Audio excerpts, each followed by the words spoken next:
गौरवान्वित महसूस कर रहा हूँ। साथ ही साथ हमें अफसोस भी हो रहा है कि हमारे बीच आदिवासियों के मसीहा दिसुन गुरु शिबू सरन हमारे बीच नहीं रहे। आज हम विश्व आदिवासी दिवस के शुभ उपलक्ष्य में उन्हें भावभीनी श्रद्धांजलि अर्पित करते हुए विश्व आदिवासी दिवस मना रहे हैं।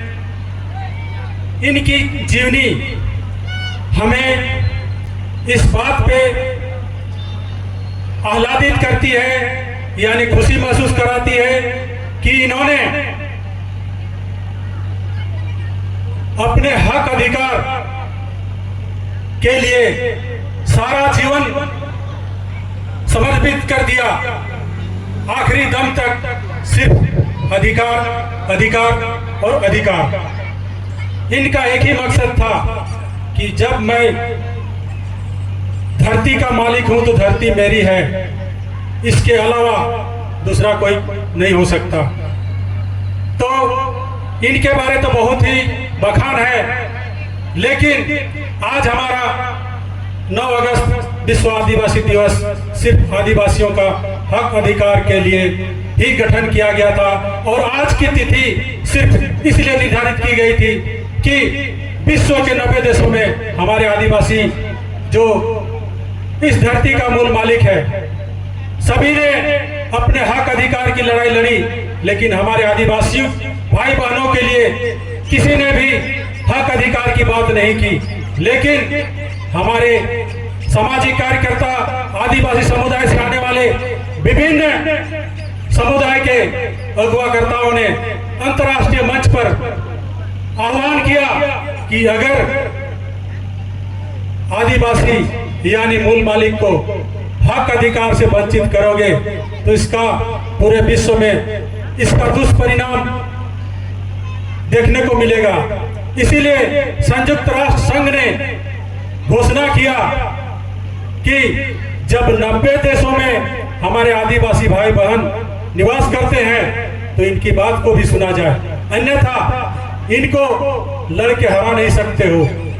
इनको सिर्फ प्यार से ही इससे जीता जा सकता है, अन्यथा इसके आगे भगवान भी सर झुकाते हैं। तो मैं बहुत ही गर्व महसूस करता हूं कि मैं उस समुदाय से आता हूं जिसे हम आदिवासी इंडिजिनियस पीपल कहते हैं। तो मुझे इसीलिए गर्व होता है कि आज हमें 9 अगस्त को 2 बातें कहने को अवसर मिला है। और रही बात, आज हमारे हाकेदाग पंचायत में पंचायत स्तरीय विश्व आदिवासी दिवस मनाया जा रहा है, लेकिन हमें अपने समुदाय के लोग ही बहुत कम दिखाई दे रहे हैं। हमारे मूलवासी ज्यादा, आदिवासी कम। हमें अफसोस की बात है कि हमारा तिथि, हमारा दिन, लेकिन हमारे लोग ही गौन। गौन कहने का मतलब पढ़े लिखे आजकल सबको पता है, गौन मतलब लुप्त होते जा रहे हैं। यानी आपके हक अधिकार माताओं के समय हमारे आदिवासी समाज से आने वाले मरांग गांव के जयपाल सिंह मुंडा ने कहा था कि आदिवासियों को सिखाने की जरूरत नहीं है, उनसे सीखने की जरूरत है, क्योंकि उन्होंने ही इस धरती को बनाया है।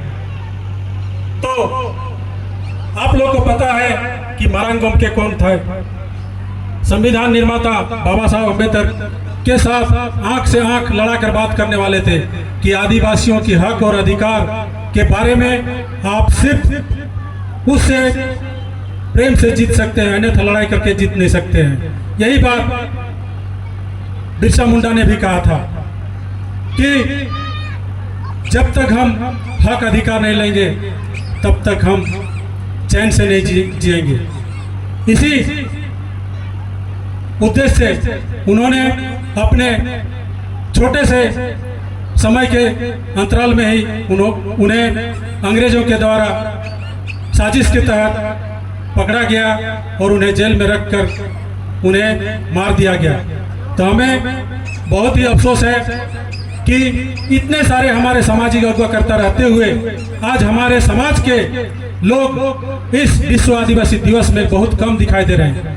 हमें तो आदिवासी समझकर लोग भी कहते हैं कि ये आदिवासी क्या करेगा, लेकिन आदिवासी ने ही सब कुछ किया है। आज आदिवासी अगर पेड़ पौधे नहीं बचाता तो मैं सोचता हूँ कि आपको शुद्ध ऑक्सीजन नहीं मिलता। अगर ऑक्सीजन नहीं मिलता तो कहने का तात्पर्य है कि जिस प्रकार कोरोना के टाइम में लोग ऑक्सीजन के लिए मर रहे थे, उसी तरह से अगर आदिवासी नहीं रहते तो ऑक्सीजन के लिए आपको तड़पना पड़ता। और मैं इसे 4 साल पहले भी एक बात कहा था कि सब पेड़ छोड़ दो, पीपल और बरगद का पेड़ लगाओ। आपको पीपल का पेड़ 24 घंटे ऑक्सीजन देगा, बरगद का पेड़ 18 घंटे देगा। तो आप लोग मत समझना कि बरगद और पीपल का पेड़ खराब है। जब 24 घंटे ऑक्सीजन दे सकता है, 18 घंटे ऑक्सीजन दे सकता है, तो सोच सकते हैं मुफ्त में कौन देगा। जिस प्रकार से हमें शुद्ध पानी के लिए हमें तरह तरह की योजनाओं का इस्तेमाल करना पड़ता है, तब जाकर के हमें शुद्ध पानी मिलता है, लेकिन बरगद और पीपल हमें मुफ्त में दे रहा है। तो मैं ज़्यादा न कहते हुए फिर से मैं कहूँगा कि हमारे आदिवासी समाज कहाँ हैं। आज पूरे देश में 8.5% आदिवासी समाज है, लेकिन 8.5% से ज़्यादा अपने हक अधिकार की लड़ाई लड़ते लड़ते 11.7% पूरे देश में आदिवासी जेलों के अंदर में बंद है। किस लिए? अपने हक अधिकार की लड़ाई की लड़ते लड़ते। आखिर उनको हक और अधिकार कौन देगा? आज हमारा आदिवासी समाज पूरा राजनीति का शिकार हो चुका है। तो राजनीति का शिकार मत होइए, आप समाज में एकजुट रहिए। आपको राजनीतिक पार्टियां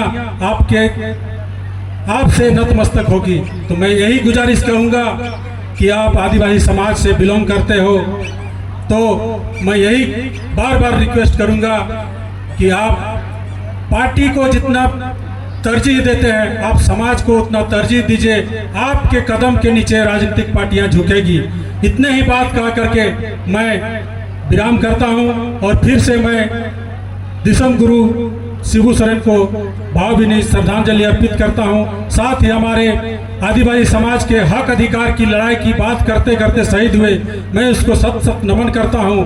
और पूरे विश्व के आदिवासियों को मैं फिर से विश्व आदिवासी दिवस की हार्दिक शुभकामनाओं के साथ साथ मैं यही कामना करूंगा कि समाज में आदिवासी समाज एकत्रित रहिए। आपको कोई तोड़ नहीं सकता है। मैंने फिर कहा कि आपको प्रेम से जीत सकता है, लड़ाई से कभी नहीं। आपसे मद्यपान करा करके जीत सकता है, लड़ाई करके नहीं। यही बात मैं बार बार यही कहते रहूंगा कि आप एकत्रित रहिए। राजनीतिक पार्टियां आपको तोड़ने में है। समाज, राजनीतिक पार्टियां टूटती बनती है, समाज बनता है। कभी समाज टूट नहीं सकता। समाज से राजनीतिक पार्टी है, राजनीतिक पार्टी से समाज नहीं है। जय हिंद, जय जोहार, जय जोहार, जय जोहार, जय आदिवासी, जय आदिवासी, जय मारंगबुरु, जय मारंगबुरु, जय सिंह बोंगा, जय सिंह बोंगा, जय सरना, जय सरना, जय जोहार। जय बहुत बहुत धन्यवाद। वंदे मातरम, वंदे मातरम, भारत माता की जय, भारत माता की जय, भारत माता की जय।